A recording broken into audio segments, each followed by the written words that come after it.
Sean Strickland was a heavy underdog in this one. He gets it done. How about that? What a performance it was from the now two-time middleweight champion Sean Strickland. And alright, welcome back to another video over here on SCS Combat. And I just wrapped up my most viewed live stream ever at 900 views. Is because we just witnessed the biggest fight the UFC has seen in such a long time. But not only that, we just witnessed one of the biggest upsets the UFC has seen in its history, especially at middleweight. Sean Strickland just defeated KHAMZAT via 48-47 split decision to become the new middleweight world champion of the UFC. What a performance it was. We'll get into that, and we'll get into Wardley Dubois as well. Fight night recap. I think it might be episode 3 or episode 4. Let's get into it. Starting off, unbelievable scenes. Start off with the UFC. Joshua Van gets a great stoppage win over Tatsuro Taira in the co-main event, and it was a great performance and a great fight. But I just want to get into the main events. That's what we're going to do. Shout out to everyone on the rest of the card as well. But the most important fight of all, KhamZat attempted to make his first defense of his middleweight title, and he took on Sean Strickland. And in my video, I took KhamZat by early submission, I'll admit it, but it's the title, it's the thumbnail, and it's half the video that I said exactly how KhamZat would lose if he was to lose, and it's exactly how it went. Shot in early, controlled Strickland the whole first round. Strickland survived. Then round 2, all of a sudden KhamZat's slower, slowed down, shoots takedown, misses it, rolls over on his back. Sean controls him 2 minutes, crazy work. Round 3, Sean, the closer round, but Sean outstruck him. I think it was 53-39 on significant strike. Punched the head off him, technically, in my view. Anyways, gets that round, and that was the pivotal round. KhamZat does the man dance again in round 4, loses or wins that round though. Round 5, Sean Strickland defends the wrestling, defends the takedown attempts early, and then goes out there to outbox and just jab through KhamZat Chimaev's head. Let's be honest here, he outstruck him 133-98 on significant strikes. He really did win that fight by quite a lot, to be honest. So although it was close, Sean Strickland clearly won the close fight, and that's one of the biggest upsets in UFC middleweight history and UFC history itself, because coming into this, Chimaev had been in tough fights, but he was unbeaten. He was 15-0, and he was coming off the most dominant win in UFC history, especially in the title fight. A little did we know, Sean Strickland just had that in him. Survived early, then come on late and took over in an absolutely unreal fight, to be fair to both of them. But Sean Strickland, or KhamZat Chimaev, never backed up, and it felt weird watching it because Strickland was clearly winning the round and outstriking KhamZat, but then they were showing who was walking forward more percentages. Like, no one cares about that. Strickland's punching the head off him. Who cares if he's doing it in the back foot? And just like that, KhamZat ran out of answers, couldn't get the takedown, couldn't get the wrestling, and Sean Strickland kept outboxing him and kept outboxing him. And Chimaev did well in round 4, but there's no hiding it that Sean Strickland was the clear winner in this one. I do have a few words. Shout out to everyone that left a hate comment when I said DDP would beat your boy KhamZat, because he lost the exact way I thought he would lose to DDP.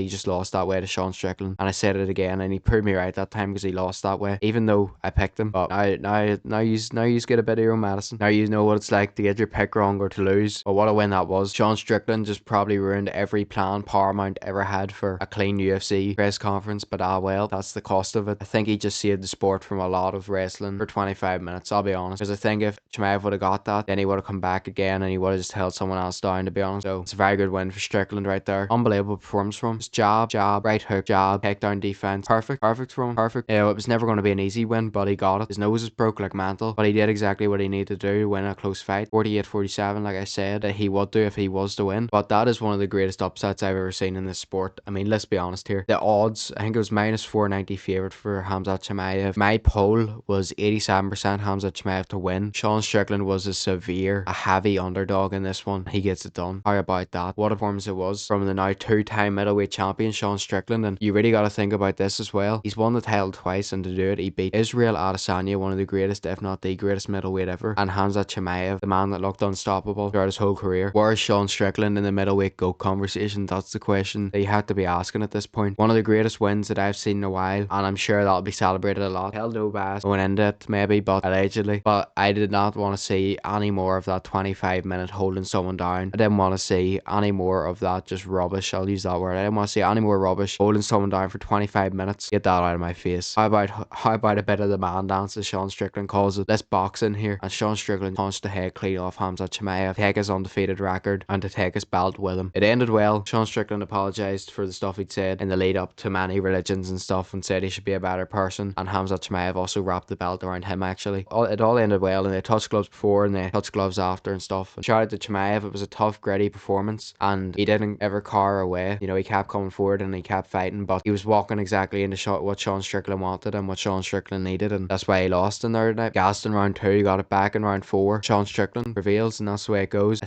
don't think we should do a rematch. I think Chimaev's going to go up to 205, and I think if he does. They were talking about him fighting Paulo Costa there, and I think that's a good start off fight for him. Another former middleweight just moving up, so that'll be a good fight there. Sean Strickland probably has to fight Imavov next. It is what it is. It maybe beat him and get a title defense this time. What a event. UFC 328, one of the biggest upsets in the history of the sport. Khamzat Chimaev loses his title to Sean Strickland in a very close but very clear 5-round split decision. Let's go. What a performance. What a way for the main event to go. One of the biggest upsets of all time, surely. But moving on, I wanted to get that in first because that was one of the best things I've ever seen in my life. How about that? It was a really good fight, and it was a really good but rightful decision. It was a close but rightfully earned decision, and it was one of the best upsets I've ever seen. So that's why I wanted to get that in first. But earlier on in the night, the boxing side of things, Fabio Wardley displayed a toughness trying to defend his title against Daniel Dubois that I have never seen in my life, and I don't think I'll ever see again. I've seen him fight before. I knew he was tough. I knew he could take a beating, but Daniel Dubois is one of the hardest punchers that I've seen in the sport of boxing, especially at heavyweight. And I'd say there was at least 5 rounds of just sustained damage from Daniel Dubois in there. Fabio Wardley never went down, and you know, something that he could say, I hope he's all well. I hope everything went well for him, and I'll get into the fight in a second. A good story from him tomorrow would be that clip, "You never got me down, Ray." Do you know what I mean? Something like that there. He puts out that clip tomorrow. I put a tweet, so I did. He never went down. But the fight itself, that's a quote from the Region Bull, by the way, if nobody knows. The fight itself, unbelievable. 10 seconds, Fabio Wardley drops Daniel Dubois 10 seconds into the fight. But the quitter, quote unquote quitter, got up again and he fought on, fought well with his jab. Round 2, he wins round 2. Then round 3, he gets dropped again. Once again, the quote unquote quitter gets up again. And you know, maybe you're wondering why I'm saying quote unquote, because I'm a fan of Daniel Dubois and I wouldn't label him a quitter. I also picked him to win and he did. I said he's a better boxer and he proved he was. That's no offense to Wardley, by the way. But Daniel Dubois just kept going then from that point on, and he could have, in my opinion, dropped Fabio Wardley multiple times, but he kept smothering his work and kept clinching, and it got to the point where it was brutal. It was damage on Wardley's face. Unbelievable. That cut on the nose reopened, which isn't good for him at all, and the swelling around the eye was insane. I don't know how he was able to tell how many fingers the doctor was holding up the second time, but he did, and he fought on. Never ending heart, never said die attitude, and went out on a shield. But Daniel Dubois put on a sustained beating eventually, and a very, very, very good performance, disciplined performance from Daniel Dubois, who got absolutely slap rocked in the corner, by the way, by his coach Don Charles. But he goes out, stays disciplined, keeps beating Wardley, and it gets very, very, very bad at the end of round 10. And you go back to the corner and you think, I said in the live stream, and I give him his credit, that Ben Davison's usually very good at stopping things when it gets too much for his fighter, if you look at the Lee Wood fight. But he didn't do it tonight, and it was an injustice to Fabio Wardley. I think it should have been stopped after round 9 or round 8, and he was still throwing back, but that, and he didn't go down, but that's a problem sometimes. So he goes out in round 11 and Dubois hits him a clean 1-2 again, and the referee steps in, and I think it was a good stoppage at that point, because it would have just happened again, and it would have been very, very dangerous for Fabio Wardley. So a great win for Daniel Dubois, who's up there with the likes of Anthony Joshua now when it comes to being a 2-time heavyweight champion of the world. Who would have thought? And Tyson Fury. So shout out to Daniel Dubois. I think Moses Atama is going to be next for him, which would be very interesting, but we'll see what happens in that fight. Atama could beat him, maybe he doesn't, who knows. Atama, that's a dangerous fight. But overall, that was one of the best fights that I've ever seen. The comeback from Daniel Dubois, the toughness and the never said die, the heart from Fabio Wardley, the chin is one of the greatest things I've ever seen. He might have the best chin on planet Earth. Take that many punches and never go down. What a fight it was. Fight of the year, most likely the heavyweight fight of the year for certain. Let's go, Daniel Dubois. What a win. What a fight. And commiserations to Fabio Wardley, who takes no shame in that loss, no shame in defeat. And I hope to see him back, and hopefully he's all good.